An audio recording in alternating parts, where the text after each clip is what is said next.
Señor amado, queremos darte gracias por este tiempo, por escuchar tus maravillas, Señor, tus grandezas, la bondad de tu corazón, Señor, gracias. Y en este momento también te damos gracias que podemos abrir tu palabra. Oramos que tu palabra haga en nuestras vidas aquello para lo cual tú le enviaste y que nuestro corazón sea una buena tierra para recibir esta palabra tuya como una semilla para que dé fruto abundantemente en el nombre precioso de Jesús. Amén. Amén. Hermanos, tengo 3 preguntas para hacerles. La primera, ¿cuántos deseamos que se haga la voluntad de Dios? La siguiente pregunta, hermanos, es ¿cuántos oramos para que se haga la voluntad de Dios? Es más, hoy cantamos, ¿verdad? Que se haga su voluntad. Y la tercera pregunta es ¿cuántos conocemos la voluntad de Dios? ¿Cuántos conocemos verdaderamente la voluntad de Dios para nuestras vidas? Si por ahí en algún momentito decimos, pues no estoy tan seguro, no estoy tan segura, ¿a dónde tenemos que ir? ¿A dónde debemos ir para conocer la voluntad de Dios, hermanos? A su palabra. Porque en esta palabra está manifestada la voluntad de Dios. Así es de que vamos a ver solamente algunos pasajes, hermanos, que nos muestran, mire, de una forma bien práctica, de una forma muy, muy sencilla y muy clara, cuál es la voluntad de Dios. Porque ya dijimos que nosotros deseamos la voluntad de Dios, oramos que se haga la voluntad de Dios. Así es de que acompáñenme, por favor, al Evangelio de Juan, capítulo 6 y versículo 40. ¿Lo tiene ya, mi hermano? Permítame leerles desde el 35, porque estas son palabras de nuestro Señor Jesús. Jesús les dijo: yo soy el pan de vida. El que a mí viene nunca tendrá hambre, y el que en mí cree no tendrá sed jamás. Mas os he dicho que aunque me habéis visto, no creéis. Todo lo que el Padre me da, vendrá a mí, y al que a mí viene, no le echo fuera, porque he descendido del cielo, no para hacer mi voluntad, sino la voluntad del que me envió. Y esta es la voluntad del Padre, el que me envió, que de todo lo que me diere, no pierda yo nada, sino que lo resucite en el día postrero. Ahora sí, juntos, hermanos, ahí lea conmigo el verso 40. Y esta es la voluntad del que me ha enviado. Hagamos un paréntesis. ¿Quién envió al Señor Jesús? El Padre. Así es de que esta es la voluntad del Padre que envió a Jesús. ¿Y cuál es esa voluntad? Que todo aquel que ve al Hijo y cree en Él tenga vida eterna, y yo le resucitaré en el día postrero. Esta es la vida eterna. ¿Se recuerdan dónde está escrito? Esta es la vida eterna, que te conozcan a ti. Aquí mismo en el Evangelio de Juan, pero en el capítulo 17 y verso 3. Hermanos, para eso envió el Señor, el Padre, a nuestro Señor Jesucristo. Esta es la vida eterna, dice Juan 17:3. Así es que como primer punto, ¿cuál es la voluntad de Dios? Que tengamos vida eterna, hermanos. Ese es el anhelo, el deseo y la voluntad de nuestro Dios. Pero no todos lo quieren. No todos lo reciben. Porque se necesita algo. Según lo que dice el versículo 40. Hay que poner nuestra mirada ¿en quién? En el Hijo, hermanos. Dice así que el que ve al Hijo, el que pone su mirada en el Hijo, dice que hay que ver al Hijo. ¿Dónde tenemos que poner la mirada? En el Hijo. Y no solamente eso, sino además creer en Él. ¿No dice así Juan 3:16? Para que todo aquel que cree hoy, en el presente. Así es que, hermanos, hay que creer en Él. Y algo más, hay que creerle a Él. Creo en Él y creo sus palabras. Así es que dijimos, el número 1 que vamos a hablar es, ¿cuál es esta voluntad de Dios? Que tengamos vida eterna. Y decía Juan 17:3, dice, esta es la vida eterna. Por si no nos quedó pues claro, yo no sé si el Señor sabe que de repente no entendemos bien. Así es de que Él afirma y confirma, esta es la vida eterna. Juan 17:3, que te conozcan a ti, el único Dios verdadero, y a Jesucristo, a quien has enviado. Así es de que, hermanos, poniendo nuestra mirada en el Señor, creyendo en Él y creyéndole a Él, es lo que dice la Escritura, que es la voluntad de Dios, que tengamos esa vida eterna. Y dice algo más este pasaje. Dice, y yo le resucitaré en el día postrero. Hermanos, y cuando el Señor venga, nosotros ya no estamos aquí. Dice la Escritura que los muertos en Cristo resucitarán primero. Todos los que han dormido en el Señor, los muertos en Cristo, dice la Escritura, resucitarán primero. Por eso Él está diciendo, y yo le resucitaré en el día postrero, en aquel día. Así es que, hermanos, no quitemos la mirada de nuestro Señor Jesús, porque es bien fácil desviarnos de tener nuestra mirada en el Señor, porque las circunstancias nos llaman. Las dificultades quieren llamar nuestra atención para que quitemos nuestra mirada del Rey. De ahí de donde debe estar siempre puesta nuestra mirada, en Jesús. Y mire, hermano, quiero ser muy clara, no se trata de negar las circunstancias. No se trata de decir, oh, no, eso no está pasando. Oh, no, eso no es cierto. No se trata de negar las circunstancias. Es que a pesar de las circunstancias, nosotros sabemos en quién hemos confiado. Nosotros sabemos a dónde hemos puesto nuestra mirada y está por encima de mis problemas, de toda dificultad. Encima de eso está mi mirada. Mi mirada está puesta en Jesús. Así es que, hermanos, la invitación también es, no dudemos de lo que Él ya ha dicho. No dudemos de sus palabras. ¿Qué más es la voluntad de Dios, hermanos? Primera de Tesalonicenses, capítulo 5, versículo 18. ¿Lo tiene ya, mi hermano? Dice la Escritura, dad gracias. ¿Cómo dice la palabra del Señor? Dad gracias en todo. ¿Por qué? ¿Qué dice la Escritura? Dígame si no es bien claro, si es bien preciso y es bien práctico.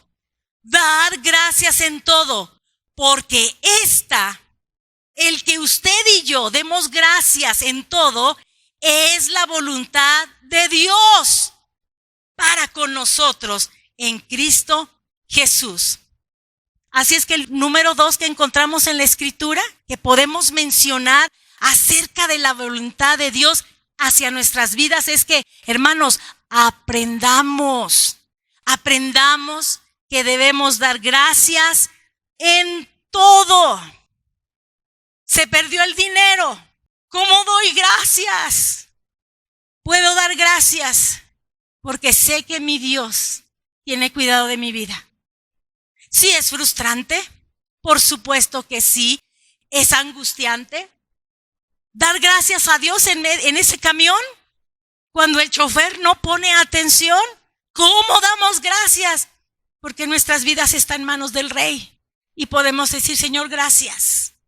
¿Qué se encontrará después en nuestros labios, hermanas preciosas? Alabanza a nuestro Rey. Así es que, hermanos, tenemos que aprender a dar gracias siempre, en todo y siempre, hermanos. En cualquier situación, sí. Si es buena, pues gloria a Dios. Pero ¿y si es mala? Con mayor razón. En esos momentos malos, en ese día malo que habla la Escritura, debemos aprender, porque no sabemos hacerlo, pero tenemos que aprender a dar gracias. Hermanos, es algo más que buena educación. Usted sabe, ¿verdad?, que las personas que dan gracias, que piden las cosas por favor, uno que dice, mira qué educada, o mira qué educado. Esto habla más que buena educación, hermanos. Habla de una gratitud que brota del corazón. Gratitud, que puedo darle gracias a Dios sin importar las circunstancias. Puedo darle gracias a Dios en medio de la victoria. Puedo darle gracias a Dios en medio de la batalla. ¿Sabe por qué? Porque la Escritura dice que Él me ha hecho más que vencedor. Él ya venció y a mí me ha hecho más que vencedora. Es gratitud, hermanos. Y quisiera compartirles, porque creo que en alguna ocasión lo mencioné. Había un obispo francés, vivió allá en el tiempo de la Revolución Francesa, era un político y activista en ese tiempo, Jean-Baptiste Massieu, y él decía, la gratitud es la memoria del corazón. No de tener buena memoria, hermanos. El ser agradecidos habla de tener memoria en nuestro corazón, donde no olvidamos las cosas que Dios ha hecho. Sí, en este momento no está siendo fácil, pero Dios me ha sacado adelante anteriormente, lo seguirá haciendo. Mire que María se puso a recordar las grandezas del Señor después de que el ángel le había hablado. Se puso a declarar las maravillas de su Dios. Así es que, hermanos, que nuestro corazón tenga memoria. La Escritura dice que el Señor no es injusto para olvidar. Entonces, cuando a nosotros se nos olvida, hermanos, ¿qué significa? ¿Mala memoria o injusticia? No seamos injustos con el Señor, olvidando todo lo que Él ha hecho. Amén. Efesios 5:20. ¿Qué dice Efesios 5:20, mis hermanos?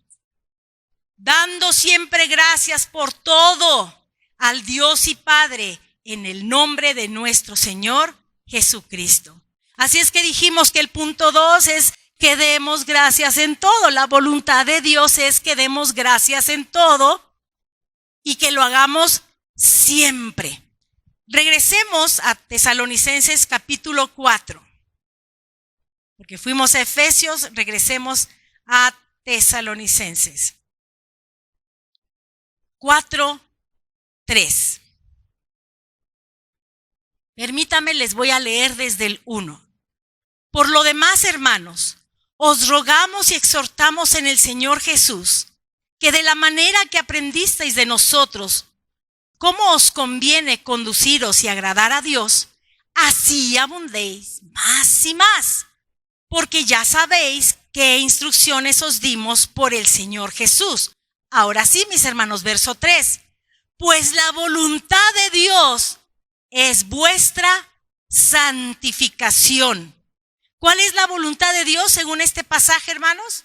Nuestra santificación. Y continúa diciendo que os apartéis de fornicación. Así es que lo tercero que encontramos en la Escritura o que estamos mencionando en esta mañana es que nos santifiquemos.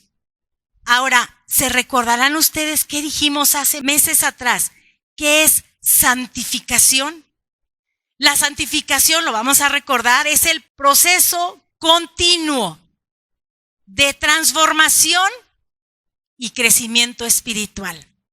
Así es que, hermanos, si no hay un crecimiento espiritual en nuestras vidas, si seguimos siendo exactamente los mismos, si nos seguimos enojando por lo mismo, si nos seguimos alterando por lo mismo, hermanos, no estamos creciendo espiritualmente.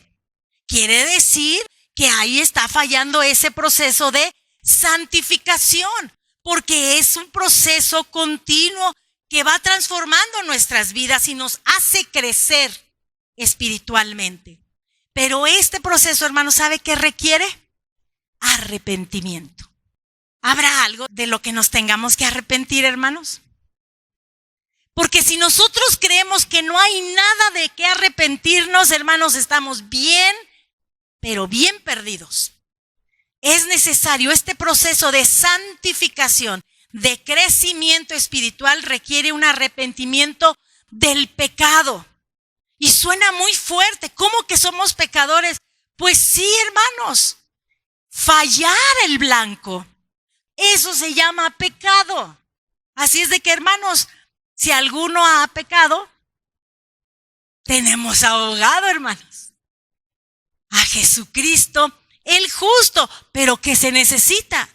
¿Tener el abogado solamente? No, se requiere el arrepentimiento para que entonces entre en acción nuestro abogado. Arrepentimiento del pecado. Y también requiere, hermanos, de vivir de acuerdo a la palabra de Dios.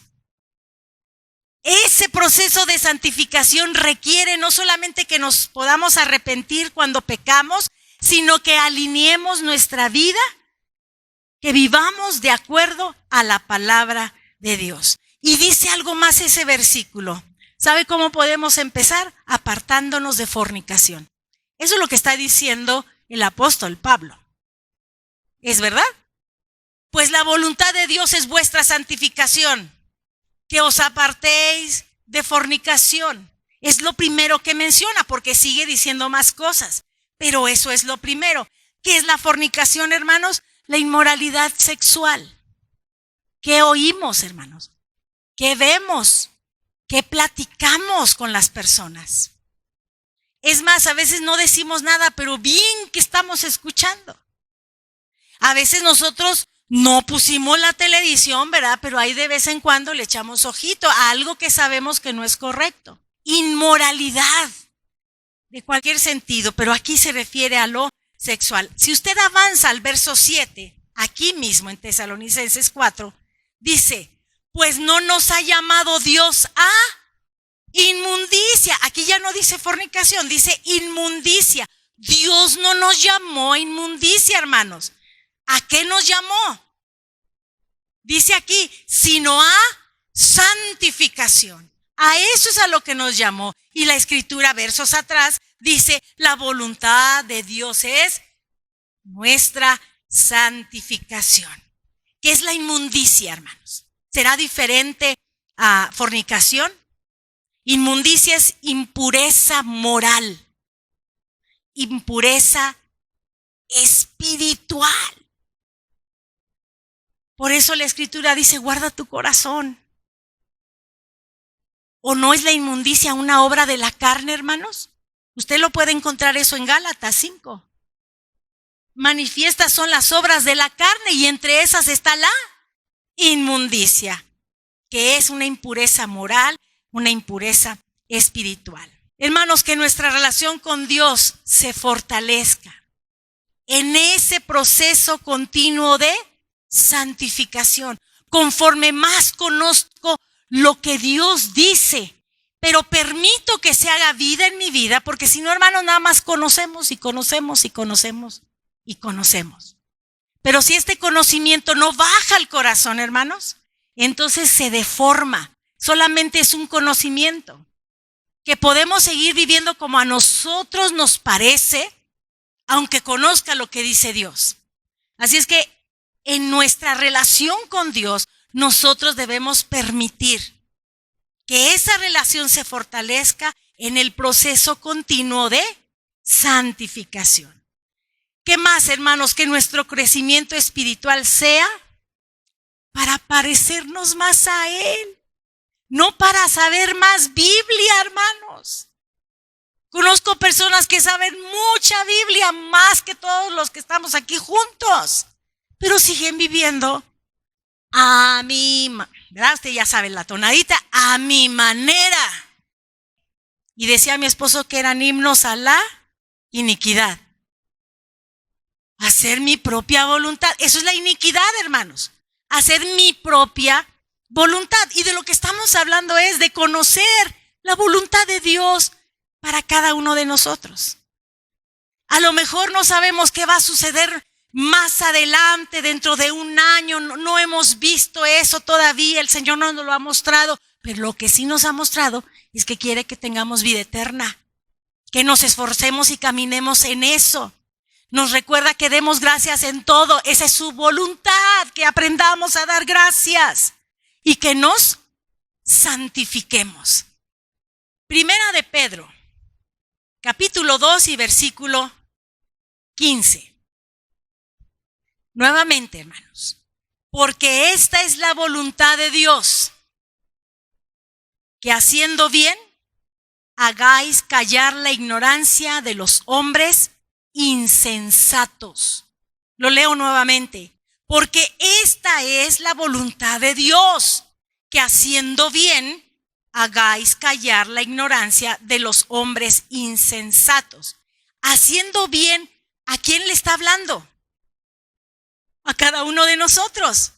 Que haciendo nosotros eso, haciendo bien, vamos aún a callar a los que son insensatos.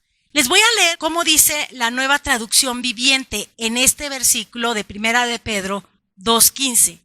La voluntad de Dios es que la vida honorable de ustedes haga callar a la gente ignorante que los acusa sin fundamento alguno. Mire, a veces nos acusan, pero con todo fundamento. Y ahí nosotros estamos siendo una piedra de tropiezo. ¿O no, hermanos? Y esos son los cristianos. Y esos son los que van a la iglesia. Yo mejor no voy. Pero cuando nos acusan sin fundamento, haciendo nosotros el bien, podemos aún, dice la Escritura, callar a esa gente ignorante. La Nueva Versión Internacional dice de esta manera: porque esta es la voluntad de Dios, que practicando el bien, me gustó esta parte, es algo que hay que practicar. Si usted quiere ir a un maratón, hermanos, y nunca ha corrido, nunca ha movido un dedo, un pie, nada, pero usted se va a anotar en un maratón, hermanos, en menos de 100 metros usted ya va a estar acabado. No va a poder seguir. ¿Qué hay que hacer si queremos competir en un deporte? ¿Qué hay que hacer, hermanos? Pues hay que practicar. Los que estudiaron enfermería vieron un video cómo inyectar y así ya inyectan. ¿Qué hacen? ¿No practican con una naranja? Bueno, yo vi eso una vez. ¿Verdad que practican con algo antes de hacerlo en vivo y a todo color con una persona? Hay que practicar, y lo que dice esta versión es: esta es la voluntad de Dios, que practicando el bien hagan callar la ignorancia de los insensatos. ¿Cuál es lo cuarto que estamos viendo con este versículo de Primera de Pedro? ¿Cuál es la voluntad de Dios, hermanos? Que hagamos el bien. Es más, hermanos, no pagando mal por mal, porque a cómo quisiera uno poder hacer eso. Pero la Escritura dice, tanto en Romanos como en Tesalonicenses, no pagando mal por mal. Y la naturaleza en nosotros nos quiere llevar a pagar mal por mal. Porque ¿qué es lo que dice nuestra carne? Hay que pagarles lo que se merecen, ¿o no? Pues sí, hermanos, eso lo pueden decir en el mundo. Si quieren, adelante, lo pueden hacer, pero no los que están en Cristo. Porque los que estamos en Cristo queremos, deseamos y anhelamos la voluntad de Dios. Y la voluntad de Dios es ¿de qué? Hagamos el bien, no pagando mal por mal. Amén. Así es que en cuanto dependa de ti, mi hermano, ¿qué dice la Escritura? En cuanto dependa de ti, procura estar en paz. O sea, haz el bien, procura estar en paz con todos los hombres. ¿Qué dice el Salmo 37:3, hermanos? Vamos rápidamente. Si usted lo tiene, Salmo 37:3, la primer parte dice: confía en Jehová y haz el bien. Los que confían en el Señor, ¿qué tienen que hacer?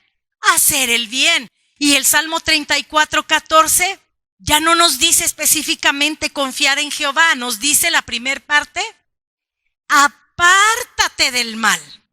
Hermanos, si no nos apartamos del mal, difícilmente vamos a poder hacer el bien. Difícilmente vamos a poder hacer el bien. Es necesario que confiemos en el Señor, pero también es necesario que nos apartemos del mal para hacer lo que dice la Escritura en estos salmos, hacer el bien. Amén. Pero a veces en el corazón surge aquello de que, pero es que esos no se lo merecen. Es que usted no sabe, hermana, lo que me hicieron. Si yo le contara, porque a veces queremos encontrar a alguien que juntamente conmigo justifiquemos que no debemos hacer bien. Pensamos, esas personas no se lo merecen. Y como para todas nuestras dudas, para todas esas inquietudes de nuestro corazón, hay una respuesta en la Escritura. Acompáñeme a Lucas, porque estamos hablando de que la voluntad de Dios es que hagamos el bien. Así es que vamos a ver en Lucas capítulo 6, 27. ¿Qué es lo que dice, hermanos? Miren, los del mundo, lo que sea, pero a vosotros. Es que allá en el mundo así funciona, sí, pero a vosotros, los que oís. ¿Quién está oyendo esta mañana, hermanos? Vosotros los que oís, os digo, palabras del Señor Jesús. Amad a vuestros enemigos. Haced bien. Estamos hablando de eso, que es la voluntad de Dios, hacer el bien. Haced bien a los que os aborrecen. Y podríamos seguir leyendo, hermanos, pero nos quedamos con ese pasaje. Así es que cuando en nuestro corazón quiere surgir o ese pensamiento de es que esos no se lo merecen, tiene que venir el Espíritu Santo a recordarnos que yo tengo, porque yo oigo al Señor, tengo que amar a mis enemigos y además le tengo que hacer el bien a los que me aborrecen. ¿A quiénes hay que hacerles el bien? ¿O no es bien fácil hacerle el bien a los que nos hacen bien a nosotros? Pero amar a tus enemigos, tenemos que aprender. ¿Se acuerda que al principio dijimos tenemos que aprender? ¿Aprender a qué? A amar a nuestros enemigos y hacerle el bien a aquellos que no se lo merecen. Son personas que nos aborrecen. Sin embargo, yo quiero agradar al Señor y yo quiero su voluntad en mi vida y su voluntad es que yo haga el bien. Amén. ¿Nos irá a costar trabajo, hermanos? Tal vez sí. Y quizás a unos más que otros, porque también a veces nuestro carácter no ha sido completamente transformado. Así es que, hermanos, por lo menos hemos visto 4 cosas. Hemos mencionado 4 cosas en las que debemos trabajar, en las que nos tenemos que esforzar. ¿Por qué? Porque sabemos que es la voluntad de Dios en nuestras vidas. ¿Cuál fue la primera que dijimos, hermanos? La voluntad de Dios es que tengamos vida eterna. ¿Qué más es la voluntad de Dios en nuestras vidas, hermanos? Que aprendamos a dar gracias en todo y siempre. ¿Qué más?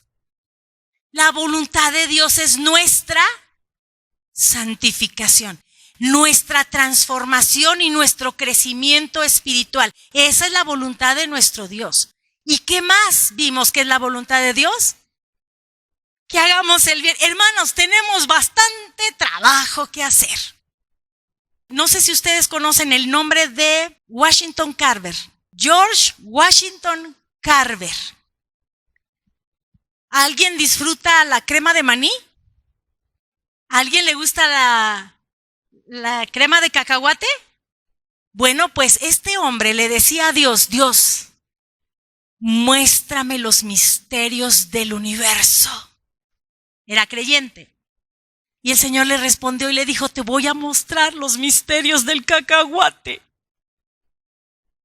Y fue una revolución con el cacahuate, ¿verdad? A veces nosotros nos vamos bien lejos, hermanos, cuando lo que tenemos aquí enfrente es algo que tenemos que trabajar. En mi carácter. ¿Sí o no, mis hermanos? Hay un proceso que no lo podemos detener. Un bebé nace No sabe hablar, no sabe comer, solo llora, porque es la única forma que tiene para comunicarse, ¿verdad? No camina, no sabe caminar. Pero ¿cuál es el proceso natural?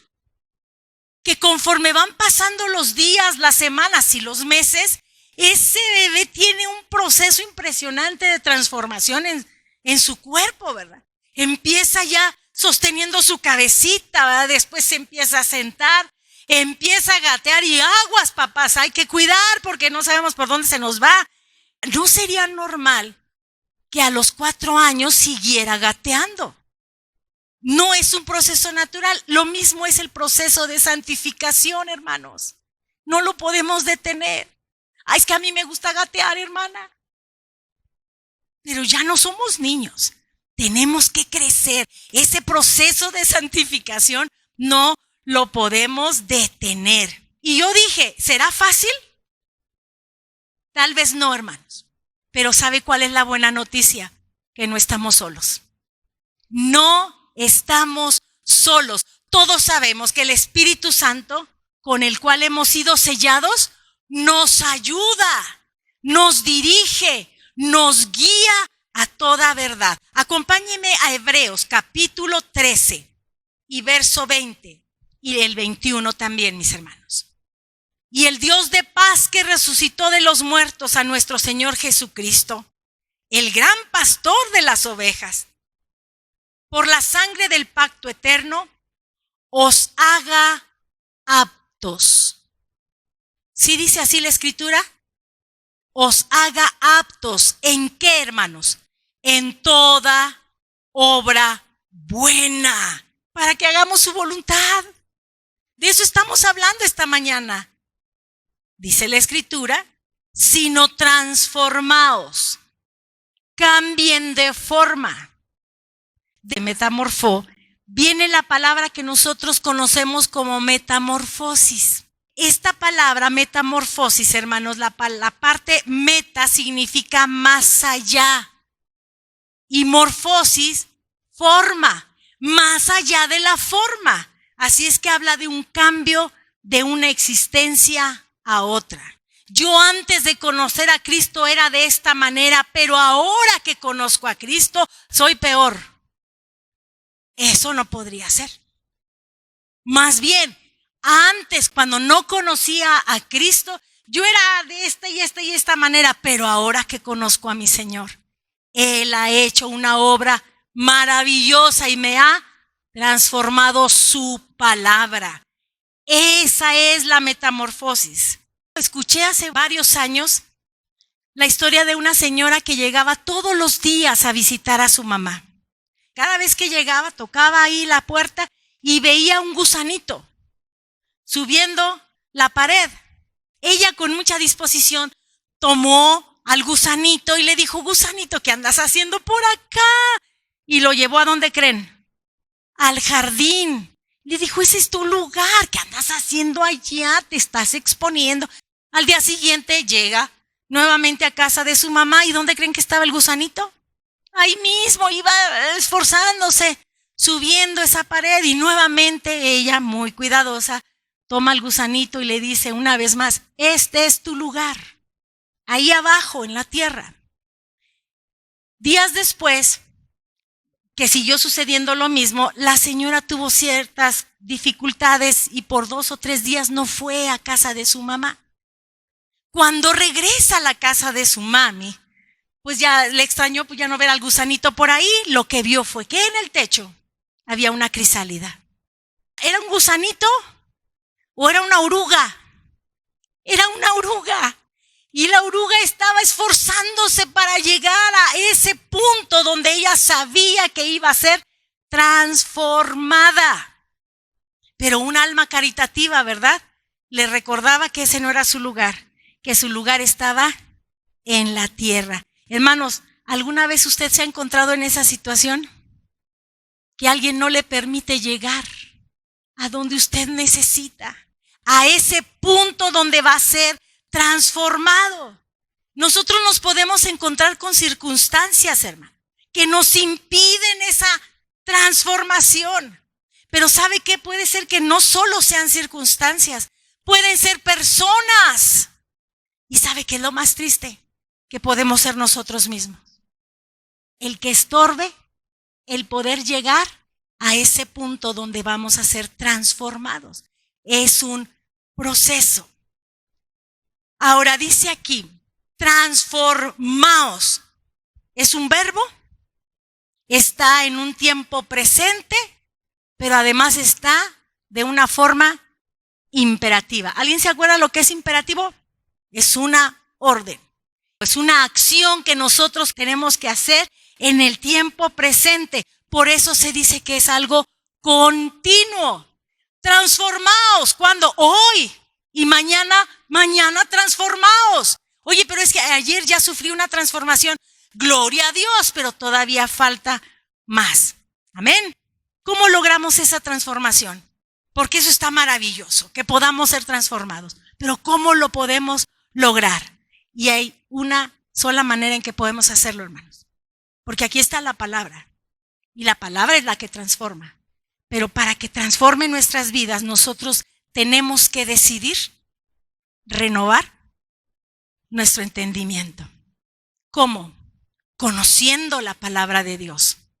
¿Cómo? Alineando mi vida a la palabra de Dios. ¿Cómo? Decidiendo hacer los cambios que sean necesarios en mi manera de vivir. ¿Por qué quieren que cambie? Porque a mí no me define un apellido, me define Cristo, me define a quién le pertenezco. Por eso decido hacer los cambios en mi vida, para que mi vida sufra esa transformación. Hermanos, los pensamientos del Señor son mucho más altos que los míos. Mucho más altos. Así es que aquello de que, pues es que yo pensé que esto era lo correcto, hermanos, pero ahora conozco lo que dice la Escritura.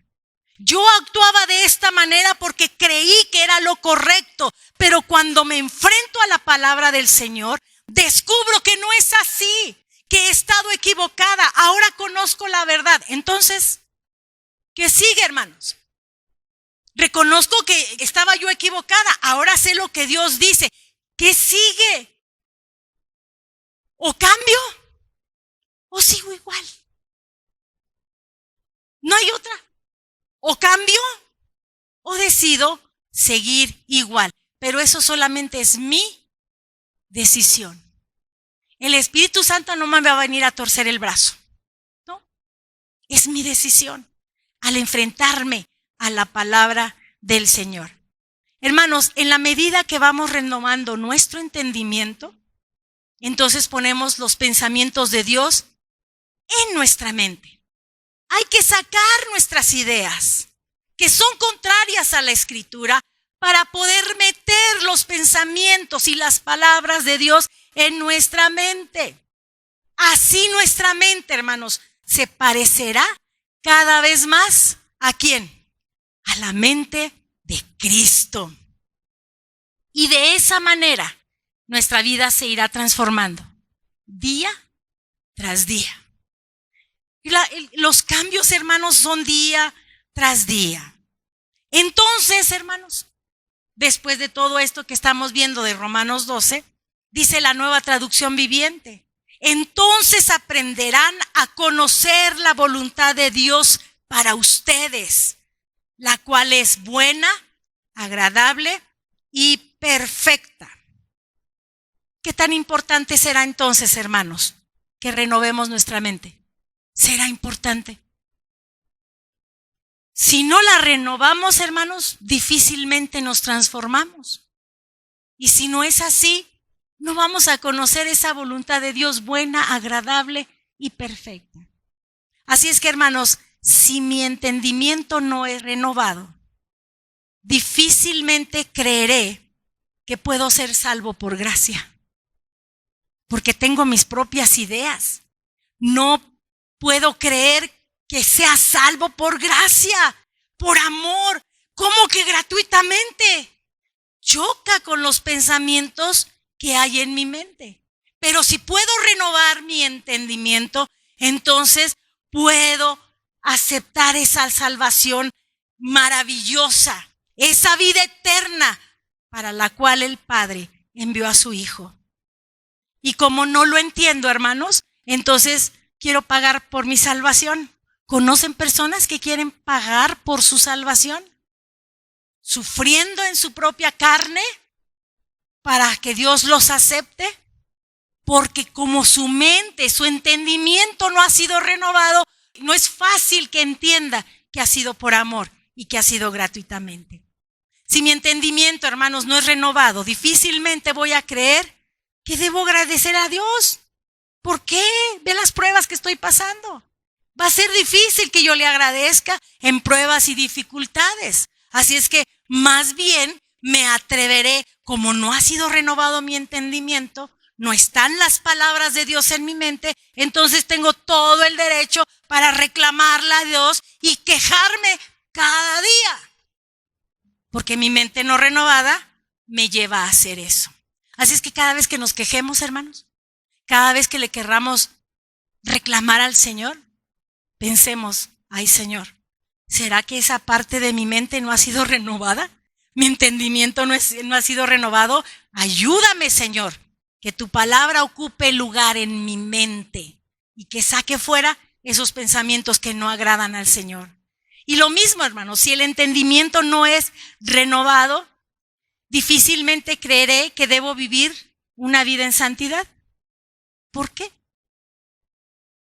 No lo voy a creer. Va a ser muy difícil para mí creer que me tengo que apartar de lo que leímos en las Escrituras. Así es que entonces cualquier persona podrá darle rienda suelta a su vana manera de vivir. Damos rienda suelta. ¿Qué es vano? Lo que no tiene valor, ¿verdad? Pues le damos rienda suelta a esa vana manera de vivir. Difícilmente creeré que debo pagar bien por mal, haciendo bien aún a los que me aborrecen. Si mi entendimiento no está renovado, yo no puedo entender eso. Más bien mi mente dice, ni que fuera tonto, para que me estén viendo la cara. ¿Por qué me voy a dejar? Lo que Dios dice es, haz el bien, aún a los que te aborrecen. Necesito una mente transformada, renovada, llena de la palabra del Señor para poder hacerlo, hermanos. Porque nuestro entendimiento, hermanos, no ha sido renovado, es que podemos hablar de formas equivocadas. Así es que necesitamos que nuestra mente, que nuestro entendimiento sea renovado por la palabra de Dios. Y entonces así vamos a aprender a conocer la voluntad de Dios. Y no solamente a conocerla, sino a desearla. Y no solamente desearla, sino alinearnos para vivir con lo que Dios dice que es su voluntad. Solo 4 aspectos de la voluntad de Dios en nuestras vidas. Es simple en el sentido que no está complicada la explicación. Es muy sencillo. Esta es la voluntad de Dios. Le invito a que lo vuelva a leer, hermano. En estos días que vienen, vuélvalo a leer y que la palabra de Dios haga algo en nuestro entendimiento, de tal manera que baje a nuestro corazón y entonces demos esos frutos de arrepentimiento que habla la Escritura. Esos frutos que hablan que somos verdaderamente hijos de Dios. Amén. Vamos a orar, hermanos. Señor, queremos agradecer por tu palabra. Bendecimos tu nombre. Te agradecemos, Señor, que el día de hoy tú nos recuerdes a cada uno de nosotros cuál es tu voluntad que ya ha quedado plasmada en tu palabra, en las Escrituras, Señor.